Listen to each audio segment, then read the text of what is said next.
L'Ouzbékistan modernise son système d'irrigation régionale à destination du secteur agricole.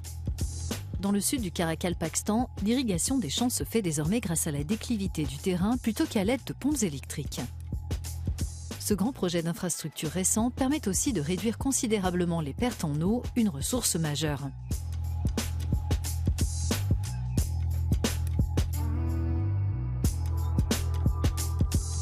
Comme vous le voyez, il y a des dunes et du sable tout autour. 50% de l'eau allait directement dans le sol. C'est pour cela que nous avons décidé de bétonner le canal. Le canal de Boustan est la principale artère d'acheminement de l'eau. Avant sa reconstruction, son lit était en terre et les infiltrations constituaient un problème majeur. C'est ici que commence le canal primaire de Boustan. L'eau arrive par le canal de la rive droite, depuis le réservoir de Tuyamuyoun, situé sur le territoire du Turkménistan voisin.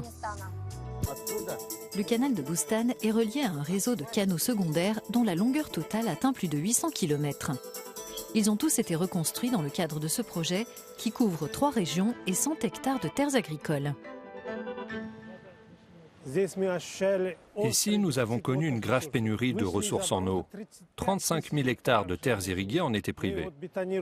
Nous bétonnons les canaux, diminuons les pertes par infiltration, augmentons l'efficacité des systèmes d'irrigation, économisons environ 300 millions de mètres cubes d'eau en réduisant les fuites et réapprovisionnons ces terres agricoles en eau.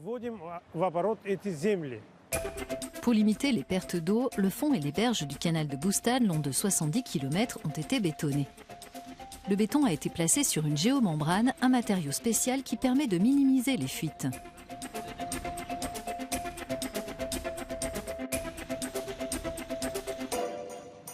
La géomembrane est fabriquée en polyéthylène haute densité. Son épaisseur est de 1 mm. C'est une couche 100% imperméable. Elle est utilisée dans les travaux hydrauliques comme couche d'étanchéité sous les canaux, ce qui permet d'économiser de l'eau. Auparavant, des pompes électriques servaient à acheminer l'eau jusqu'aux champs. Aujourd'hui, le fond du canal de Boustan est surélevé et donc plus haut que le niveau des canaux secondaires et des champs irrigués. Grâce à la déclivité, l'eau s'écoule d'elle-même. Cela permet à l'État et aux agriculteurs d'économiser environ 3 millions de dollars d'électricité par an.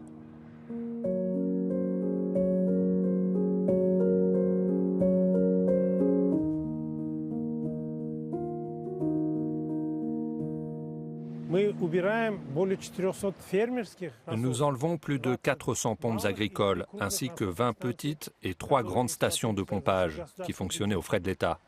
Ainsi, nous réduisons nos émissions de gaz à effet de serre, de CO2, de 36 000 mètres cubes. Nous nous rendons dans un verger de la région d'Elikala, irrigué par l'un des canaux secondaires, pour voir comment on exploite la déclivité des sols. Muzaffar Saparboyev n'a qu'à ouvrir cette vanne pour alimenter ses parcelles en eau. 1600 vannes de ce type ont été installées sur les canaux secondaires du sud du Karakalpakstan. L'agriculteur indique que sa ferme a économisé 6 000 € d'électricité en un an et souligne les avantages du projet.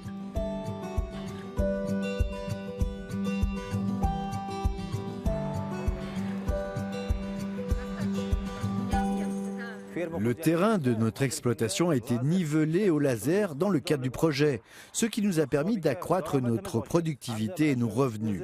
La vitesse d'écoulement de l'eau a beaucoup augmenté par rapport à l'an dernier. Le nivellement des terres permet d'économiser l'eau qui sinon serait gaspillée dans des champs au sol illégal et d'augmenter les rendements. Il s'agit de l'un des éléments du vaste projet d'amélioration de la gestion des ressources en eau du sud du Karakalpakstan qui vise à accroître la productivité et la durabilité de l'agriculture dans cette région pauvre en eau, à proximité de la mer d'Aral. Le coût total du projet mis en œuvre par le gouvernement avec le soutien de la Banque mondiale est de 374 millions de dollars. Le projet a apporté une sécurité d'emploi à plus de 38 000 personnes qui travaillent directement dans l'agriculture irriguée. Dans le même temps, de nombreux emplois indirects sont créés. L'emploi, l'adaptation au climat, l'utilisation efficace de l'eau, tout cela est extrêmement important et s'inscrit dans la stratégie du gouvernement et de la Banque mondiale.